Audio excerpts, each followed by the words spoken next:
श्री राम का ध्यान आते ही हमारे मन में रावण की छवि भी कौंध जाती है।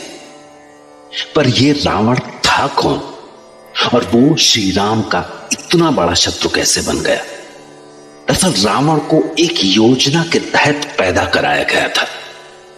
वैसे देव और असुर दोनों थे तो भाई ही, पर उनमें विचारों और संस्कार को फर्क था। असुरों के पास बाहुबल और मायावी शक्तियां थी तो देव बुद्धिमान थे।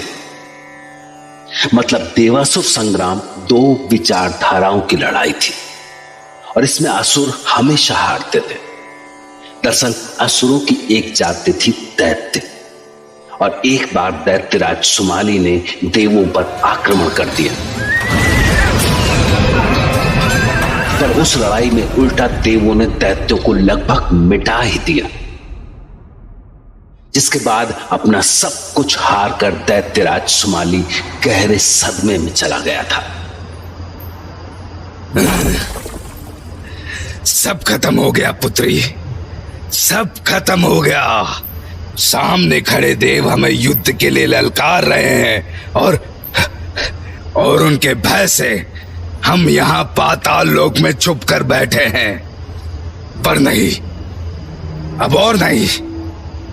अब मैं समझ चुका हूं कि केवल बाहुबल से युद्ध नहीं जीते जा सकते। विजय के लिए बाहुबल के साथ हमें बुद्धि भी चाहिए। बुद्धि भी आएगी पिताजी, हमें जो चाहिए वो सब होगा। हम सब कुछ हासिल करेंगे। आपकी पुत्री आपको वचन देती है कि दैत्य वंश की रक्षा के लिए मुझे जो भी करना होगा मैं करूंगी। पुत्री, अब बस एक रास्ता है देवताओं पर विजय पाने का। आप बस आदेश दीजिए, मैं कुछ भी करूंगी, कुछ भी। तो सुन बेटी, तुझे ऋषि विश्रवा के पास जाकर किसी भी तरह उनसे विवाह करना होगा। फिर तुम्हारी जो संतान होगी उनमें हम दैत्यों सा बल भी होगा और देवों सी बुद्धि भी। पर पिताजी, मैं दैत्य हूँ और वो देव, क्या वो मुझसे विवाह करेंगे? ये आसान नहीं होगा। इसके लिए तुम्हें अपनी मायावी विद्या का प्रयोग करना होगा और उस ऋषि को अपने रूप से मोहित करना होगा।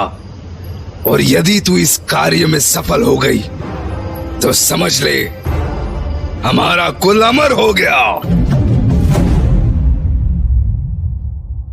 और दैत्यराज की बेटी ने बिल्कुल वैसा ही किया।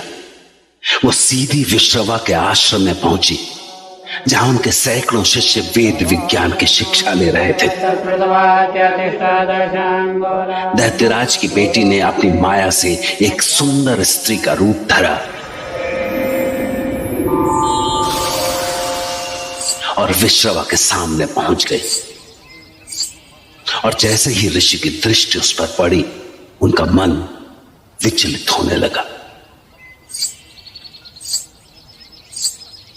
तुम कौन हो देवी? यहाँ इस आश्रम में क्यों आई हो? मैं दैत्यराज की कन्या हूँ ऋषिवर। मुझे आपसे प्रेम हो गया है। मैं आपसे विवाह करना चाहती हूँ।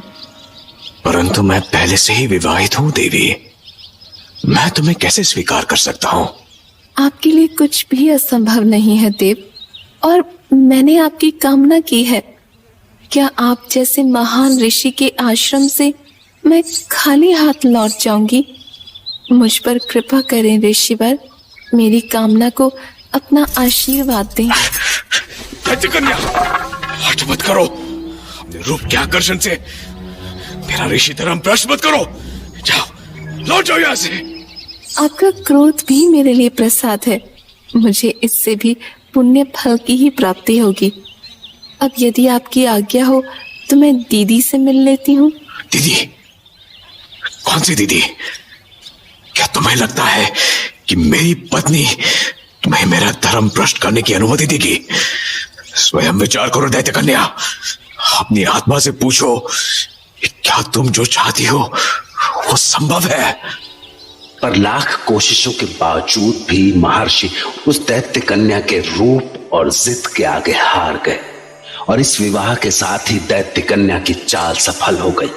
समय आने पर उसके 3 पुत्र हुए, रावण, कुंभकर्ण और विभीषण, और एक पुत्री शूर्पणखा। फिर धीरे धीरे ये बच्चे दैत्यराज के प्रभाव में आने लगे, और दैत्यराज जैसा रावण को बनाना चाहता था उसने बना दिया। महाज्ञानी, महाबली और अपनी जिद का पक्का।